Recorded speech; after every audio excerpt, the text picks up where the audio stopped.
Welcome back to the ZERT Coffee and Chaos podcast, a show where we talk about anything and everything relating to what it means to be a survivalist and a prepared individual in today's society.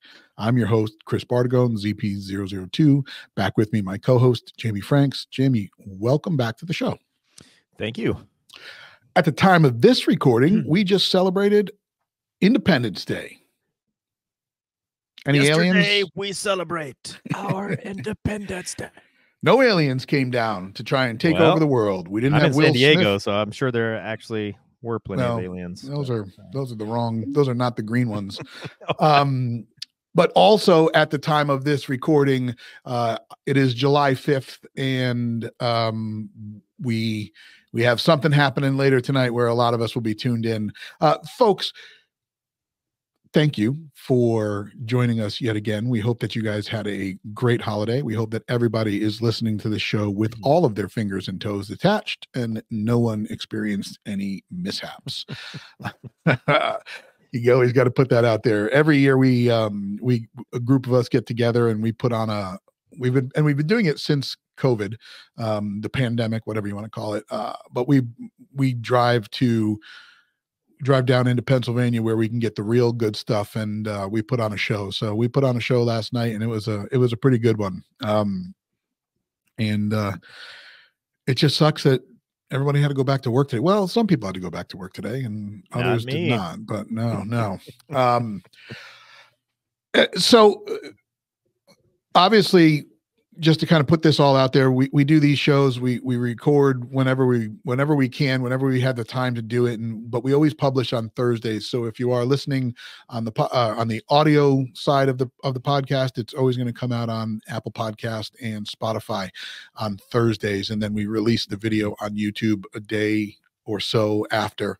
Sometimes they get delayed, but they always do make it out there. So if you are listening and watching, thank you. Some of the videos that we have had up have had some comments, so that's awesome as well. So thank you guys for adding some comments. We appreciate all of them, whether it's just generic information and whether it's questions. We will eventually get to a all questions answered podcast. But today we're doing something a little bit different. I would say that it can loosely be molded into survivalism because I think it has a fair amount to do with the future of our country's survival. I'm sure everybody listening, and whether you're in this country or you're not in this country, you caught either some recap or the entire debate that happened last week. And we don't really dive into politics on this show. It's just not something that I think is a real, I mean, it's not fun to talk about, and it always leaves people kind of split and questioning things, and that's fine, and as you should, but they tell you that you should never discuss politics or religion. You could throw sports teams into that as well, because it's everybody's preference, and you're not going to change my opinion based off of your opinion. And whether you are a Republican or a Democrat, the 90-minute comedy show that happened last week, or when they had that presidential debate, was horrible. I mean, it was just horrible. And it's very, very scary if the current sitting president remains the president for the next 4 years. Our country is in a bad way. I don't think that's possible for what that's worth. But I mean, I don't think it is either. I think that, and listen, and if you're a Democrat and you are listening to this show or watching it on YouTube or it's being shared, if you're a Democrat, you should also not want Joe Biden to be the president, because you're not just voting for him to be the president in November of 2024. He's going to be the president for the next 4 years. And if you watched the debate, well, right, then there's that as well. Like, he may not make it, but quite honestly, you don't really want the vice president running the country either, because if it was a cackling contest, she'd be great. So just let me finish my point and then jump in. It's just not good. I mean, I'm not going to lie. I watched it, and his first opening remark, I just felt bad. And I've talked to people since then, and people that just can't stand Joe Biden. Sure. Just all I did was see my grandfather when he was in the hospital suffering from dementia. Like, that's what I saw. That's the look. That's the sounds. He just didn't look there. And so that tugged kind of on my heartstrings. I'm like, my God, please get this poor old man out in a rocking chair with a blanket over his lap and let him drool and eat applesauce. Like, enough. So it's just not good. Well, so just a little preface here, I think.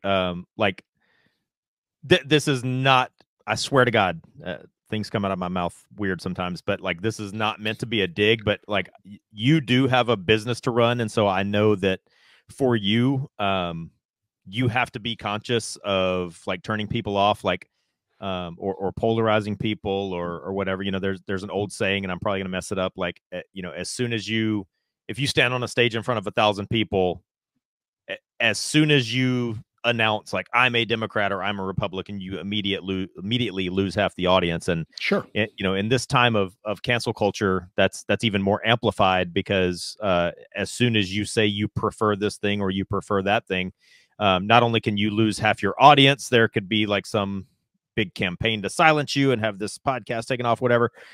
So I think you have historically been a little bit shyer away from bringing politics to the front of this podcast. But like for me, I'm never shy of speaking my mind. I do try to I try not to get you in trouble with that in mind. But like a couple of things that people just may not know about me. I've always said this, not just the last 4 or 8 years. I've long said that I am equally as offended when people think I'm a Republican as if somebody thought I was a Democrat. You and I had a conversation the other day that I find it absolutely unbelievable, regardless of whether you are a Democrat or a Republican.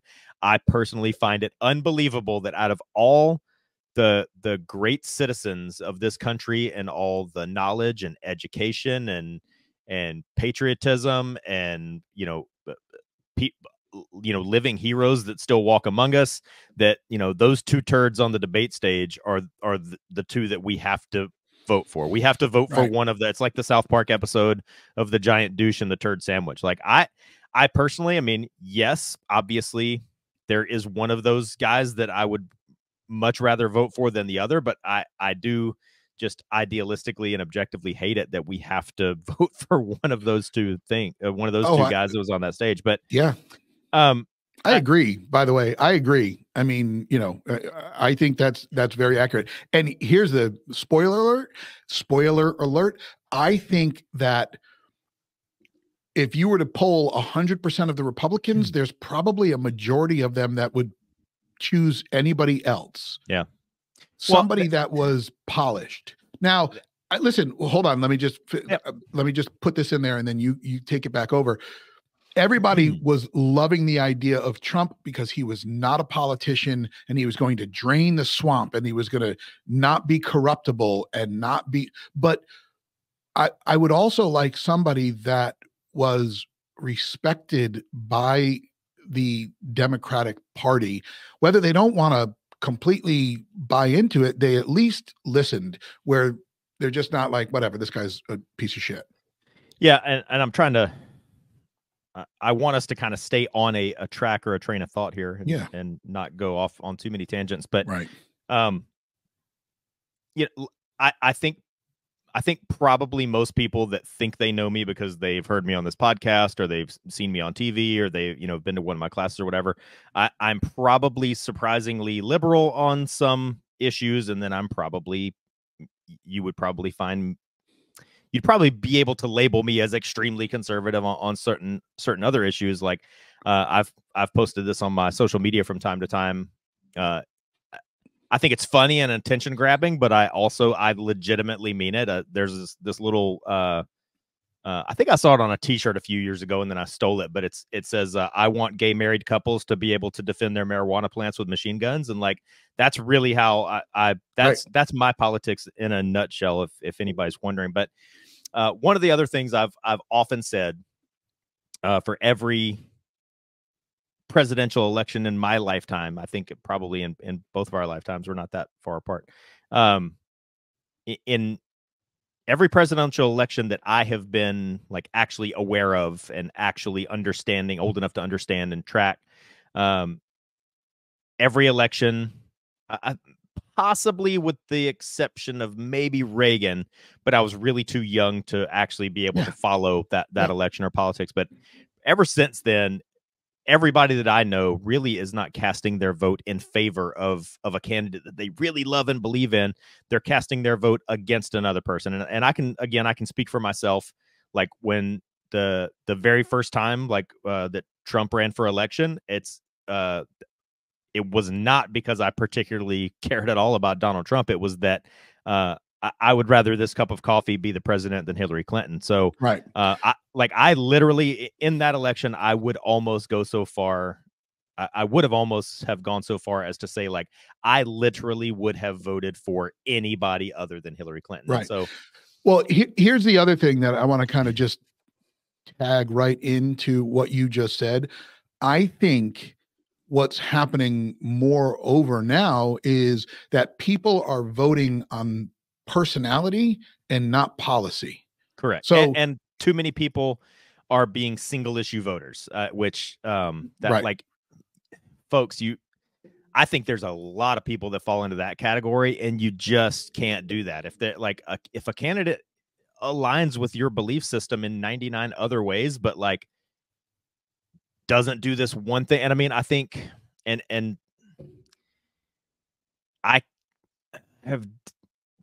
I've been slightly guilty of this myself, and I'll just give the example of Dan Crenshaw. Like, I think comparatively, relatively speaking, I think Dan Crenshaw is a good politician to have, quote unquote, on our side. And I mean, just on the side of the people, I think he's mostly an objective and fair guy, but he's in favor of red flag laws. So like, you have to, tough one.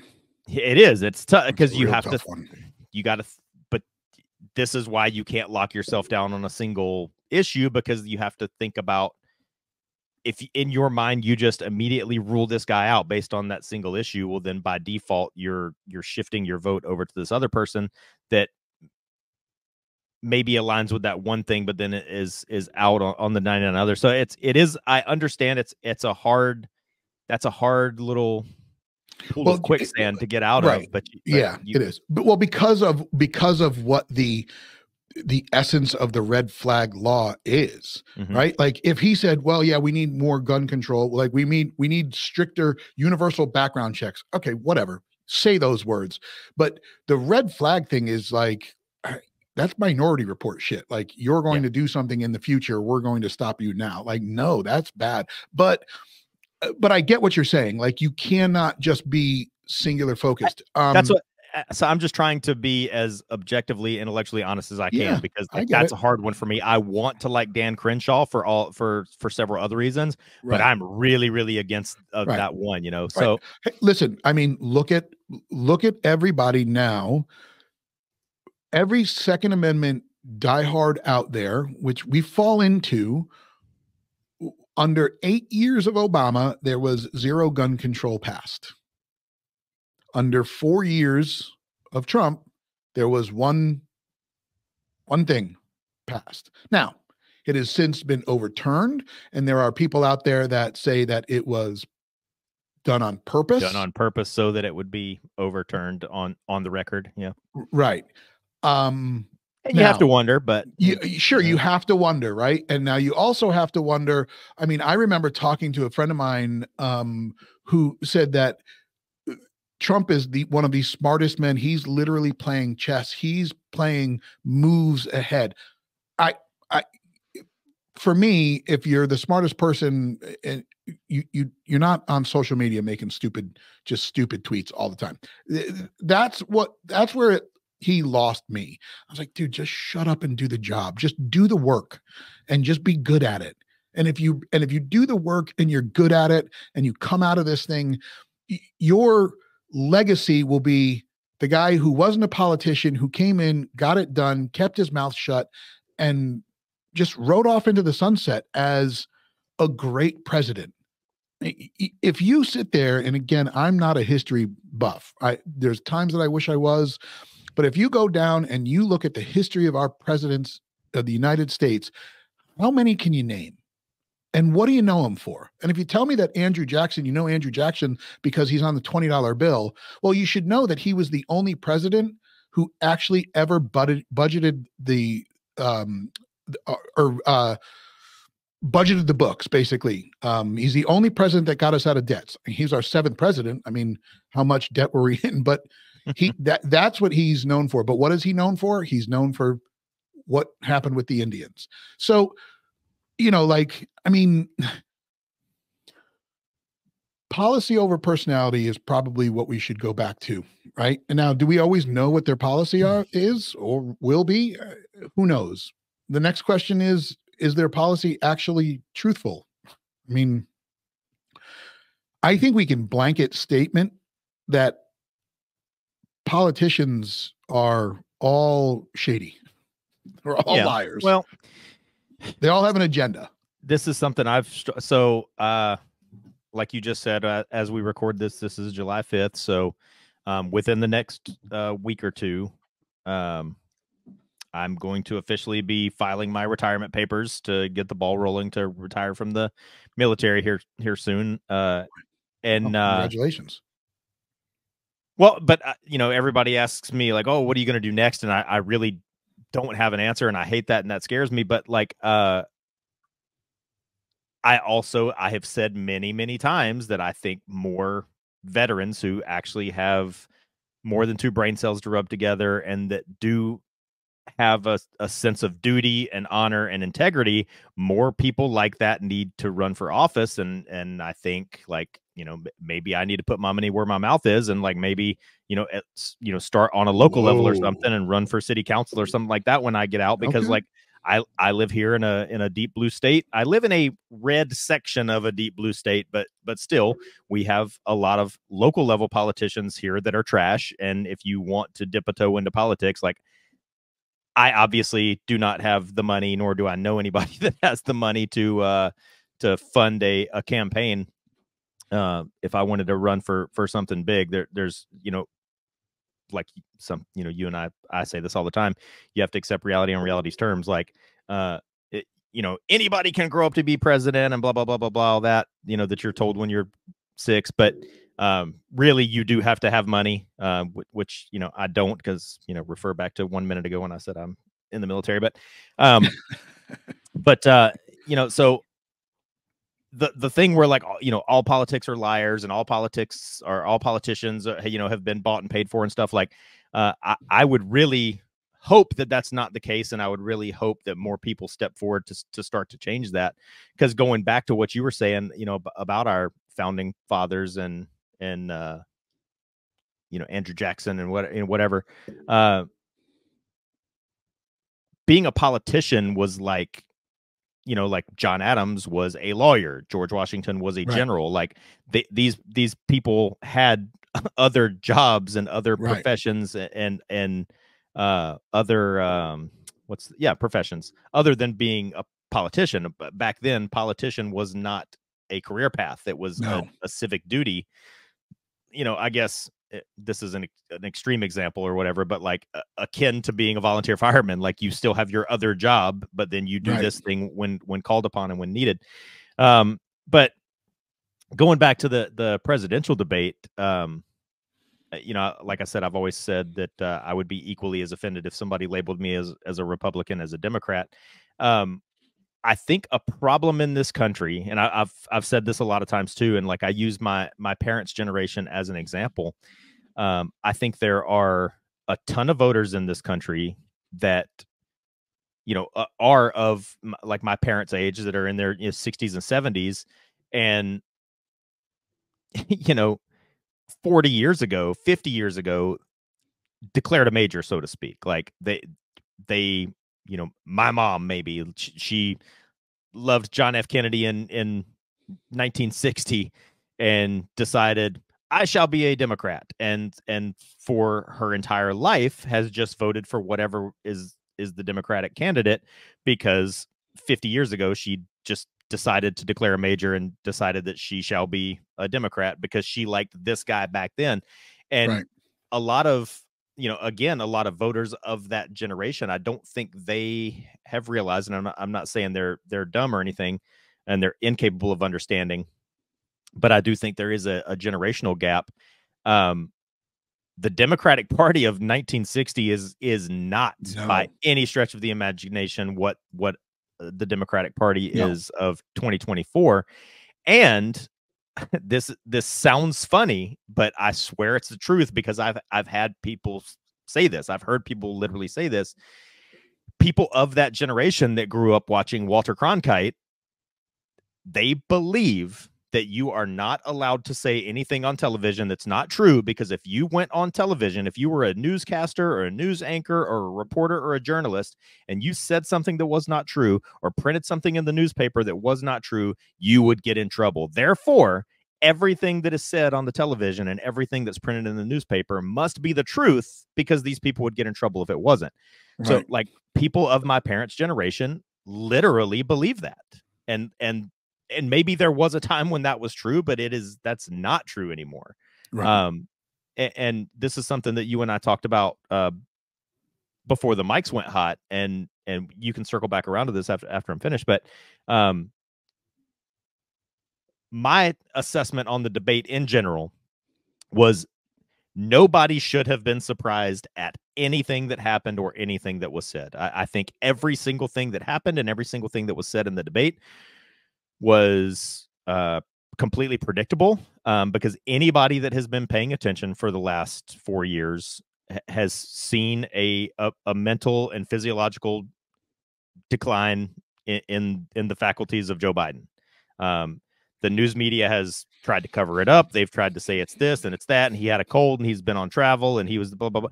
But there's absolutely been a decline in Joe Biden over a progressive decline over the last 4 years. And then on the other side of the stage was Trump being Trump and claiming that I'm the most popular president ever. No president in the history of ever has ever been as popular as me. The troops love me more than any troops have ever loved any president in the history of history.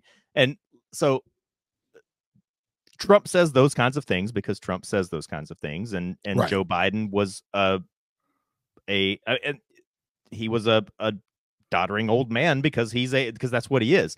So Right. nobody should have been surprised at anything. But the one thing, this is the thing that you and I talked about, kind of the party line from the left ever since the debate was that Trump stood on that stage and lied. He set a record for the most amount of lies told in 90 minutes, and he lied and lied. But I've not actually heard anybody say any like hard data point that he lied. Obviously, he makes generalizations and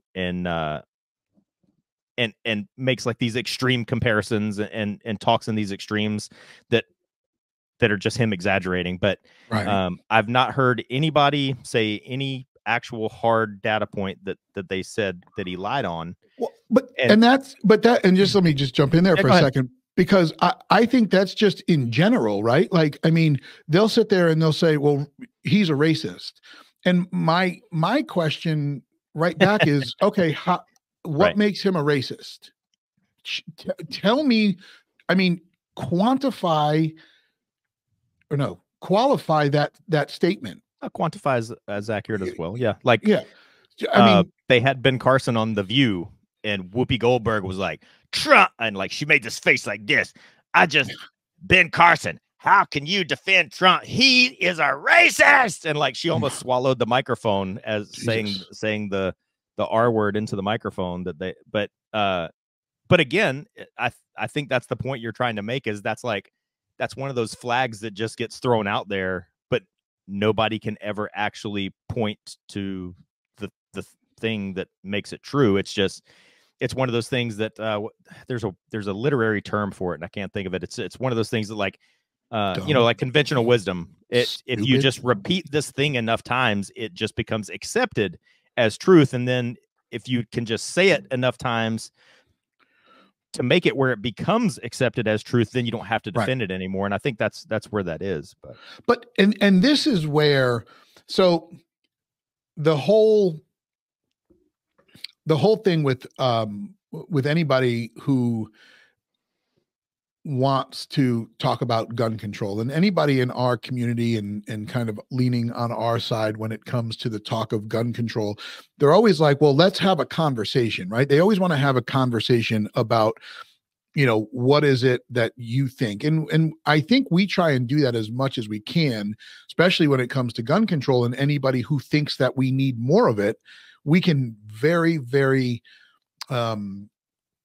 eloquently describe why that doesn't even make a fucking bit of sense. Yes, but, and to that point, don't lose your spot, but like, how many times have we seen, it doesn't happen often, but some journalist who actually has a little bit of integrity left will like go undercover inside the world of the Second Amendment, the dark underbelly of the Second Amendment, and then they write some article and they go, holy shit, like these people that I thought were like evil and were these extreme right-wing underground militia racist people, like they'll write an article and be like, you know what, I actually found that I agree with them on almost everything, and I just went and bought a gun because I kind of found that they were right.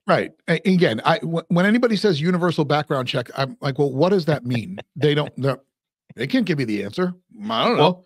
Well, exactly. Do you know what we have? Like, anybody that has a gun, like, we are literally fingerprinted and are on a national database for our fingerprints, which is not part of the Second Amendment, but whatever. Like, you tell me what it means. If you tell me what it means. My favorite thing is to just to expose the hypocrisy just in that statement, just the universal background argument. Like, number one, it's NICS check. It's not NCIS. That's a terrible show on CBS about the Navy. But the NICS background check system, who was that created by there, Christopher? The federal government, right? So everybody's argument is that this system was created by the federal government and implemented by the federal government and maintained by the federal government is so ineffective and inefficient that the way to make it better is to have that same federal government make the system bigger and wider and more convoluted, and somehow that's going to make it more easier and more efficient. So maybe they want the background checks to be done by the universe government, so the one that governs the universe. So I guess that you need to be cleared on Mars to have a firearm. Again, anybody this is one of those things that I said, like, I'm probably surprisingly liberal on some topics, but you could label me as extreme on others. Like, if you hook me up to a polygraph, I do believe in my soul that it should be 100% legal for me to walk into Ace Hardware and buy an RPG. So that's right. But now, I mean, not that they're selling RPGs, but the basis of what you said is you don't need to fill out a form to buy a firearm. Now, mind you, I'm sure there are still states where you can, constitutional carry states where you can go buy a firearm. You don't need a permit to buy it, which is another step of control. But anyway, we're kind of going off the topic here. But my point is that we're going to, and we have said things in this show that people that are blindly thinking that Joe Biden is doing a great job will say, like, oh, Trump's a liar. Okay, great. What did he lie about? What did he lie about? And not to shit on your point, but like, I really, this is a meme that goes around from time to time, but like, without saying the name Trump, tell me what's so great about Biden. And like, I really, I find it very hard to believe that any intelligent person, any informed person could make a case for why Joe Biden is doing such a great job. It's their best argument is just that he's the one that's against Trump or whatever. But I really don't. I have a very, very hard time believing there's anybody that can make a case for that Joe Biden has done such a great job. But you're right, like people are just so entrenched in their beliefs that they just want to believe these like unproven and to a point unprovable like blanket statements about the person that they think they don't like, and that goes back to the declaring a major thing. But another thing that I have always said about every presidential election of my lifetime is because for every presidential debate that I've ever again been like aware of and cognizant of and actually following, everybody use, because typically the debate is between two mentally salient people that are capable of making talking points and logical arguments. Every other debate up until this one, if you were on the left, no matter what was happening in the debate, no matter what was said in the debate, you would claim your person won, and you would use whatever was said in the debate to just further entrench your position. And if you were on the right, you would claim that your person won, and you would just use whatever was said in the debate to re-emphasize or to harden your own position that you already had, to Right. what's the word I'm to reinforce the belief you already had. I think this may be the first presidential debate in at least in our lifetime that actually changed some people's minds. So I do think there is that. I do think that maybe there were some people out there like my parents that finally like watched this debate and went, holy crap, like I cannot vote for that guy. So I want to kind of jump in on that, and kind of going back to what I said in the beginning, or it might have actually been in the call we had before that. But if you're a Democrat and you watch that, would you call me? Oh, my bad. Well, rhetorical. If you out in the ether out there are a Democrat and you watch the debate and you walked away thinking that Joe Biden will still be the greatest president in the history of presidents, because that's what y'all are claiming, I would love to know what makes you think that. Like he couldn't put some thoughts together, which we have seen and people have made excuses for 4 years. So that's kind of weird. And I would just challenge you, like, what is it you thought? Don't just take the other guy off of the stage. And if there was a one-sided debate and only Biden was sitting there talking, what did he come out of that saying? Was it the part where he was just like, we beat Medicaid, where he just completely lost it, came back, and that's what he ended with? Was that it? Was it when he said that there were no troops that have died? In a century, troops. In the century that he's been president, no troops that were killed during his presidency, which, I mean, you had Tapper say a couple days later in another interview with a Democratic senator that he was offended by what Biden said because that was a lie. But yet anybody questioning Biden's cognitive ability is met with, well, Trump lied about everything. Okay, wait, I'm sorry, what? Wait, what? Let's focus here. I know it's hard, but go back to the question that I asked and see if you can answer it without, like you just said before, using the word Trump. Take him, remove him, and they defend Biden without using the word Trump. And this goes back to take your thought just one step deeper. If it was just Biden standing on that stage delivering his, like, I don't know, when I was in high school, they would have the student body president candidates. They didn't actually debate each other. They each just got 5 minutes on the microphone to claim that they were going to put soda machines in the cafeteria and that exactly that we would have recess for 2 hours every day and all, but they didn't actually debate each other. So if you just had Biden doing that, just standing there giving a monologue, like I said before, like nothing that you saw, if you were a person that's been paying attention for the last few years, nothing you saw should have been surprising. But if you are or were ever have been a Biden supporter, like what you really should be the most upset about and the most questioning about is that if nothing else, that debate made it obvious that Joe Biden is not capable of executing the duties of the office of the president.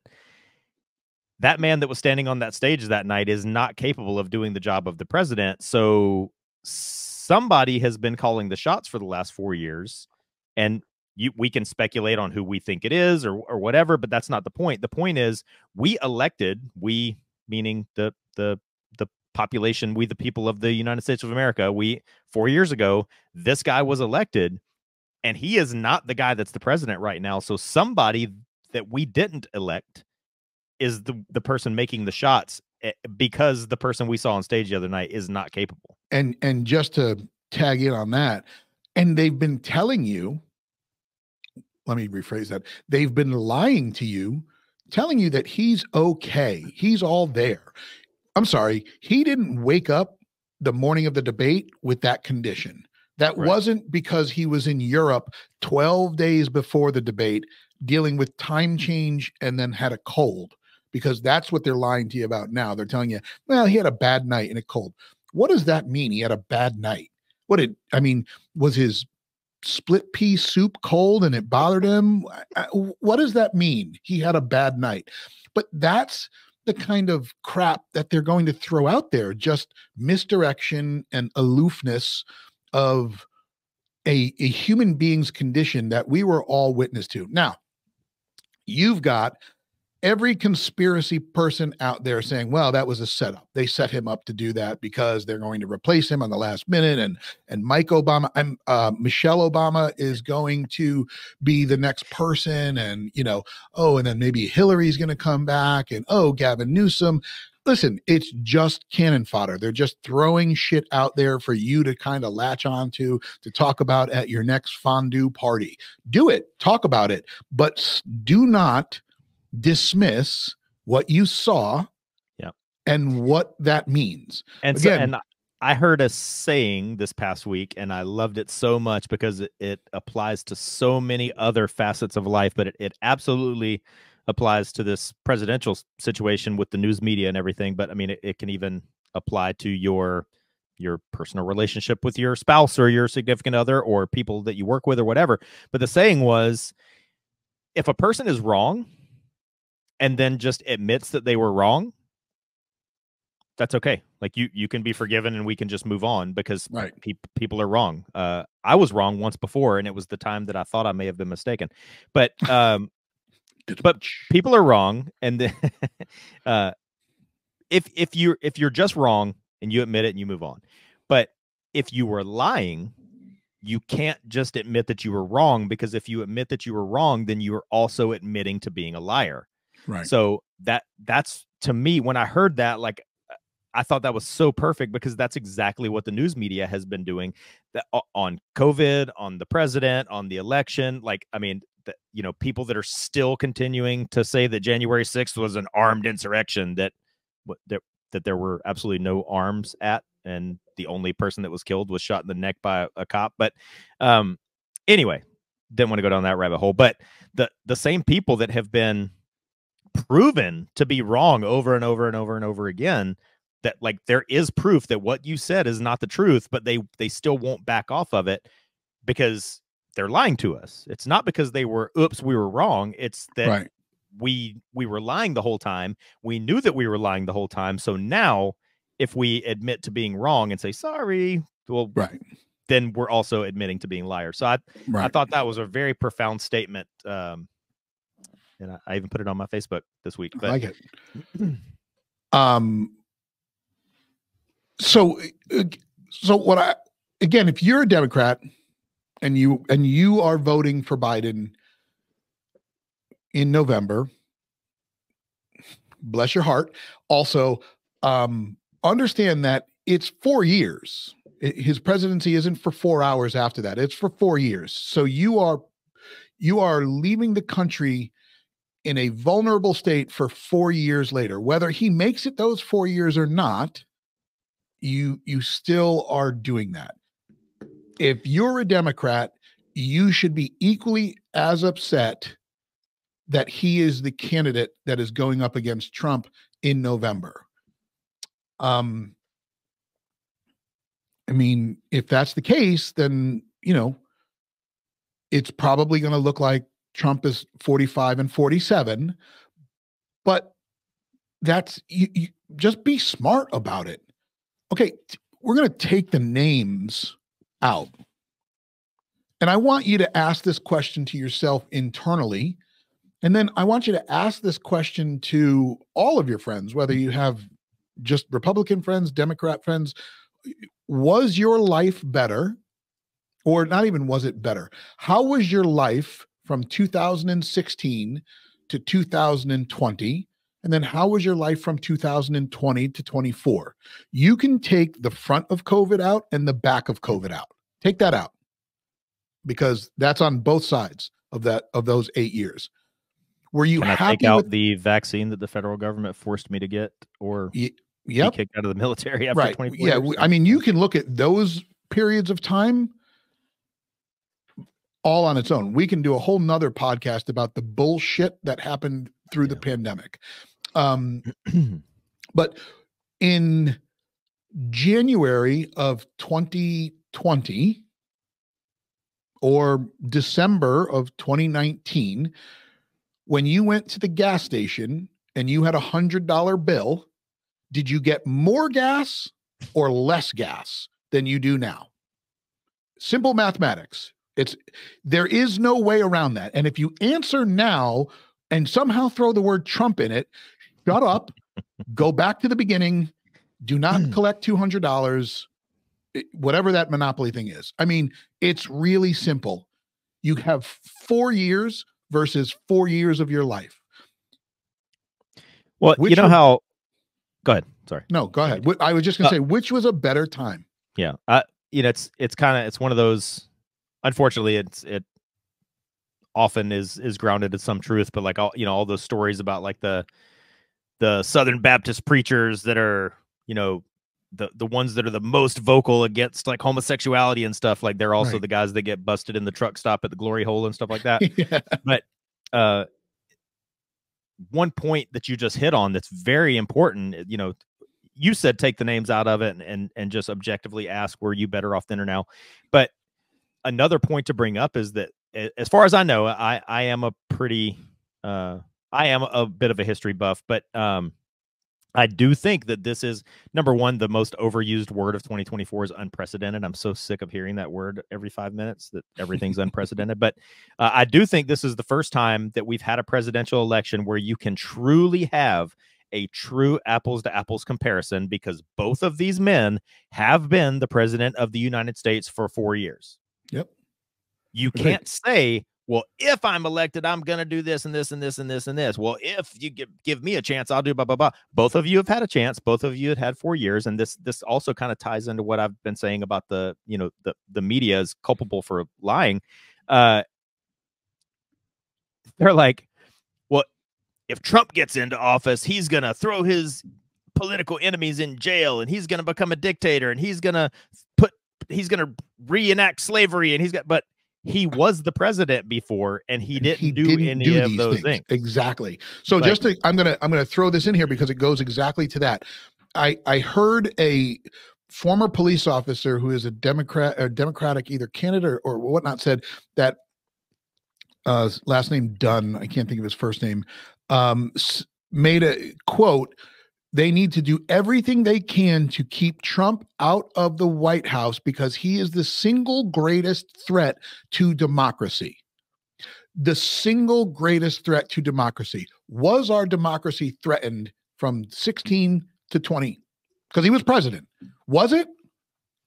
What does that mean? Well, yeah, and I would implore anybody that hears somebody ask them that question to just, how do you actually think that? Please elaborate on that. Go ahead. Well, put a pin in that for 1 second. But so that's the Trump side of the argument is, if he's reelected, he's going to do all those things that, oh, by the way, he did not do when he was the president before, just a couple of years ago. And then on the opposite side of that coin, you have Biden that's like, if you just give me the chance and you just reelect me for 4 more years, we're going to get all this stuff done. I'm finally going to get all this stuff done. And it's like, bro, you have been in you've been holding office of one sort of another since like Right. 1973. Like, how much more time do you need, bro? Exactly. Like, Yeah. so on one side, you've got this guy that you want to accuse him that he's going to do all these things that, again, I can prove to you that when he was the president before, he didn't do any of these things. And I can also show you a guy that's held political office for 51 years or something like that and has still really not gotten anything done.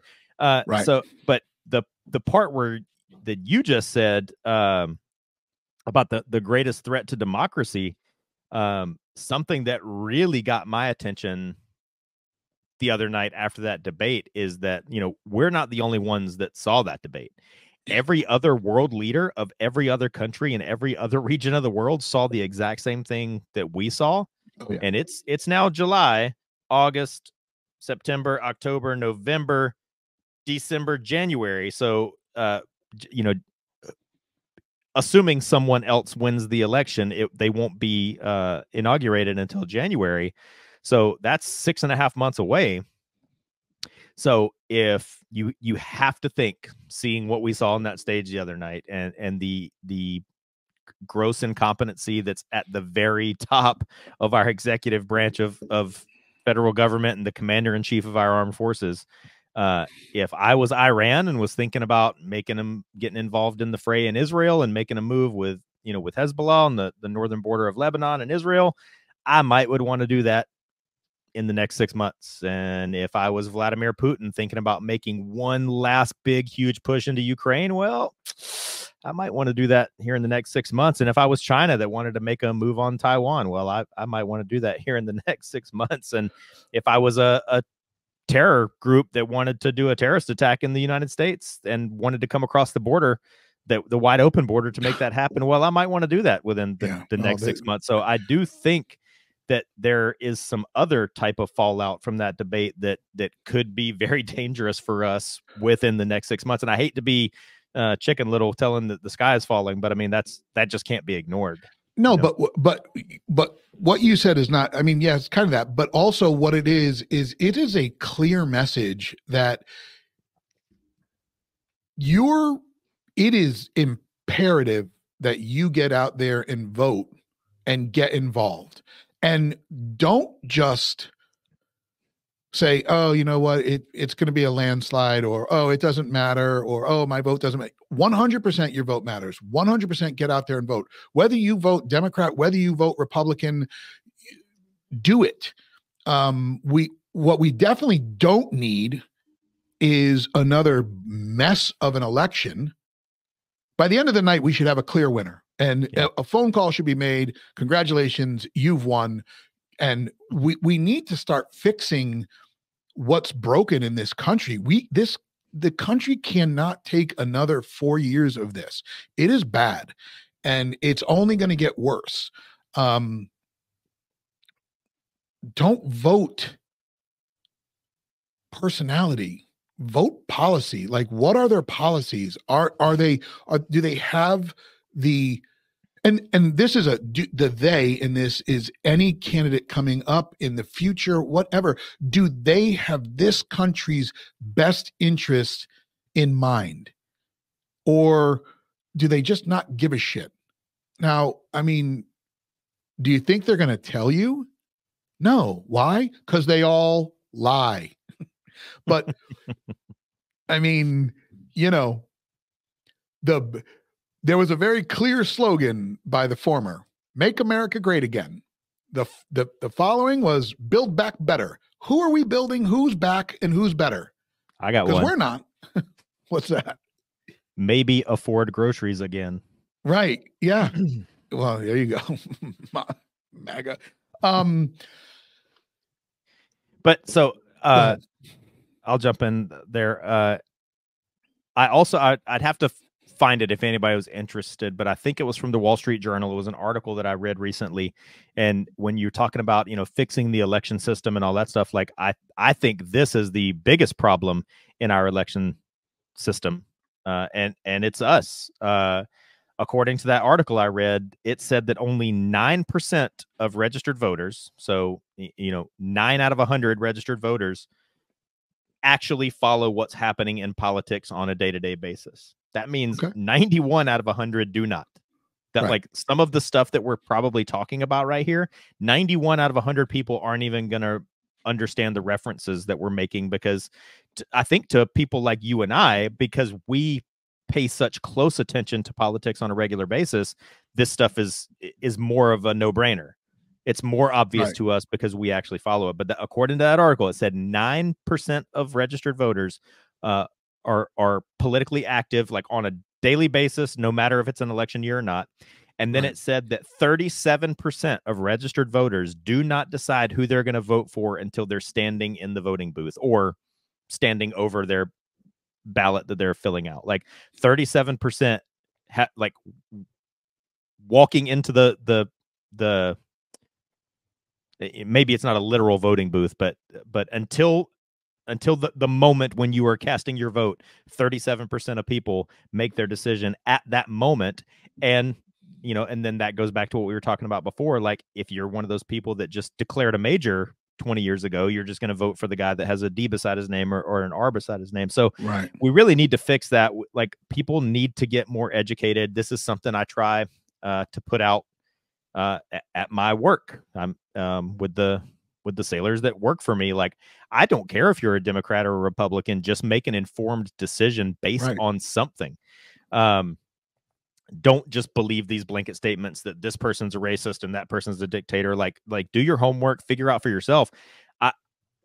I think that's the great thing about our system of government, is that you could be a Republican and I could be a Democrat. I'm not, but and we could still get along fine, because you and I are both intelligent people that could argue, both. Probably you and I could argue both sides of any. If you told me that just for the sake of this debate or whatever, like if I had to argue in favor of red flag laws, I could probably come up with some. I'm educated enough that I could probably make a fake argument in favor of it. So, become an informed voter.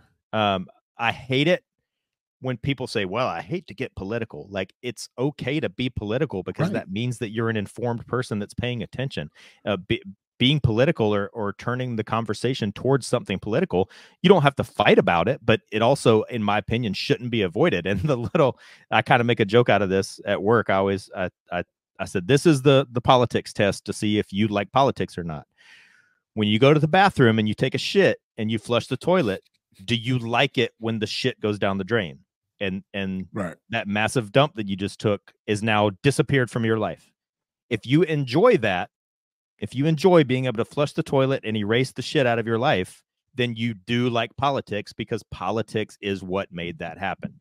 Politics is what made all the plumbing and the city water and the municipal water treatment and zoning laws and all. That's all politics. If you go to your bathroom and flush the toilet and you like that, politics made that happen. So don't be afraid to get political. But one of the last things that that I wanted to hit on that you said was talking about voting based on policy and not based on, what did you say, on your opinion or your feelings or personality, right?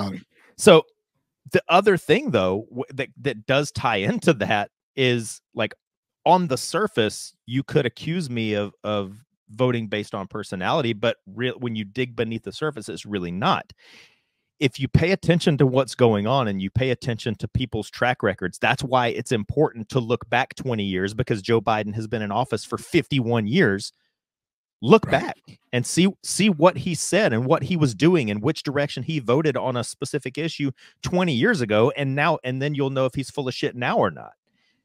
So, like, when you start to stack up a track record, you can vote based on that track record, and it may give the outward appearance of voting based on personality. And an example is, these people have established a long established, carved in stone track record that I know when Hillary Clinton, Nancy Pelosi, Gavin Newsom, Dianne Feinstein, whatever it is that they're saying, I know that the best thing to do is just immediately, like, whatever they're saying, do the opposite. Like, and some people are that way about Trump, but I think that's based on things that aren't true. When I say those things about Clinton and Pelosi and Feinstein and Newsom and like that's based on something. But they have established their own track record that is long enough and single-sided enough that I know that I can just automatically go against whatever they're saying, and I'll probably be on the right side, the correct side of whatever the issue is. And this is another thing that's meme based, but I do think there is some truth to it. And I'll start with recently it was in the news that the Biden administration wanted to make it easier or instant or automatic or whatever, that like if an American citizen got married to an illegal alien or whatever, or a person from another country, that person can immediately get citizenship, right? Okay. On the surface, I don't have a problem with that. Like that kind of seems okay to me. Like if I was a military guy and went on deployment to Norway and met some Norwegian girl and wanted to get married. I was wondering which imaginary bride you were going to bring home. Well, I should have said, really, not that this matters to anybody, but just in case there's somebody listening, Israeli or Australian are my two favorites. But anyway, okay. But so if I went to Australia and brought back a bride, do I think she should be able to immediately get citizenship? Sure. But these same people that, again, have an established track record, even though on the surface that policy sounds like something that maybe I could agree on, I'm also smart enough to know that there's probably something behind it that I'm not seeing. Because if those people are trying to push this thing forward, there has to be more to it that I'm seeing, which motivates me to maybe dig down on it, maybe do some reading on it, maybe do some research and find out what's in the fine print. And that's what everybody else should do. And then I guess I'll kind of start wrapping up, going back to what I said was meme based.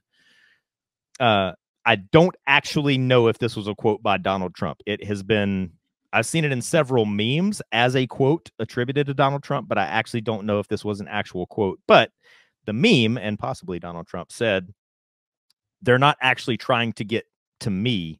They're trying to get to you, and I'm standing in their way. I don't know if he actually said that or not, but I do think that is a somewhat valid point. And I do think that after 4 years of a Biden administration presidency, there is a little meat on that bone. Where you could make that valid argument that right. And just to kind of touch on that, I would ask you if in the last 4 years you have been, or just the last couple of years, you have been financially negatively impacted financially. I told you, it's not to interrupt you, but like when you and I were on the phone the other day, I can show you, I could hold it up to the camera right now. My Robinhood account, I started my Robinhood account in 2019. I put $3,900 into it. At the end of Donald Trump's presidency, that $3,900 was worth $12,000.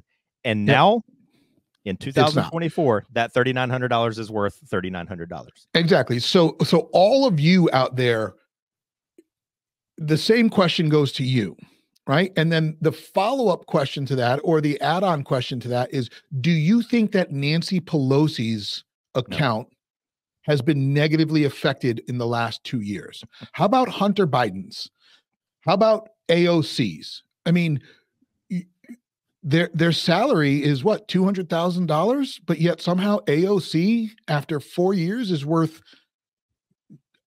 millions and millions of dollars. She was a bartender.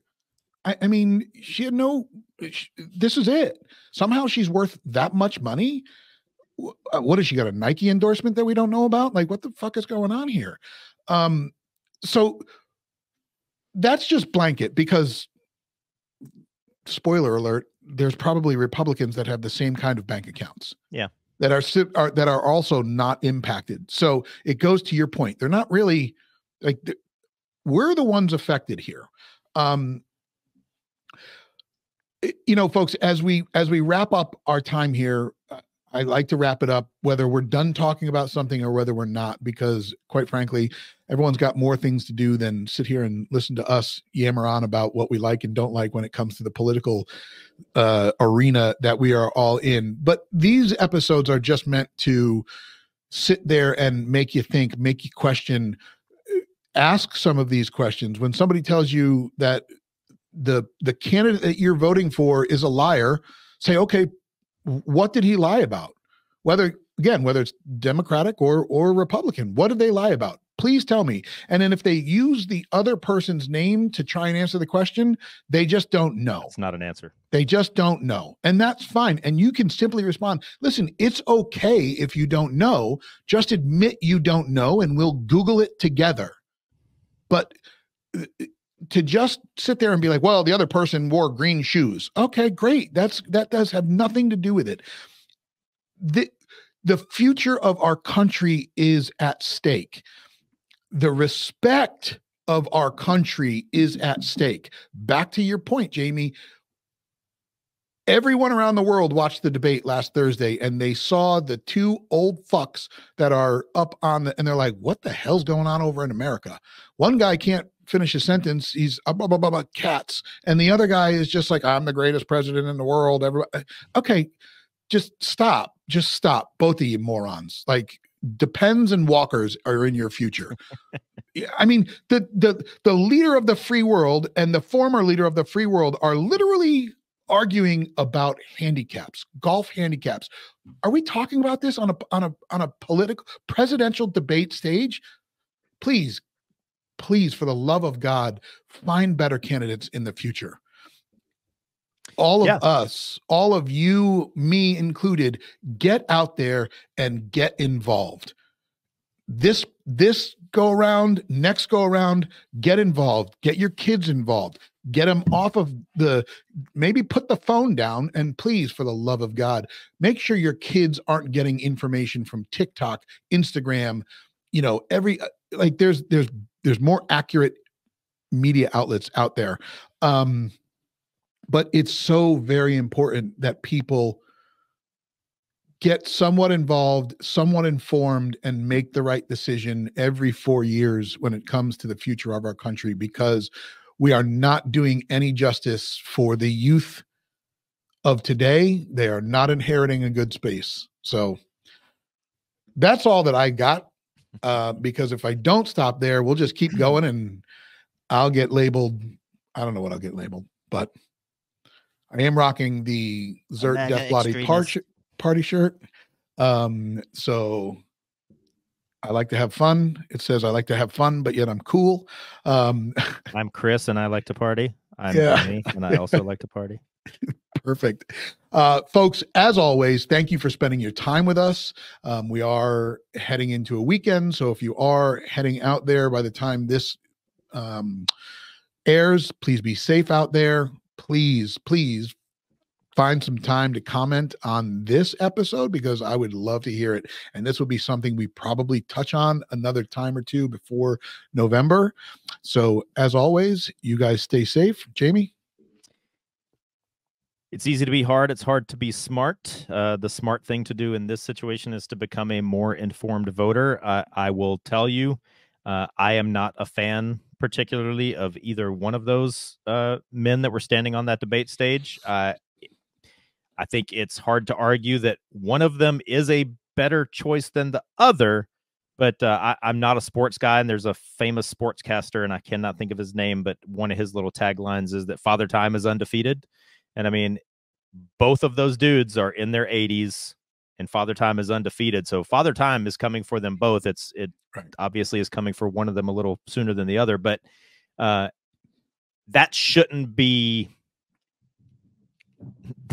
those shouldn't be our only two choices. And for that situation to improve in the future, people have to get active, people have to get educated, people have to get informed, and people have to get active. And yes, I said that twice on purpose, but right. That's all I got. Awesome. Okay, guys. Will you stay safe out there? Until next time, ZP002 out.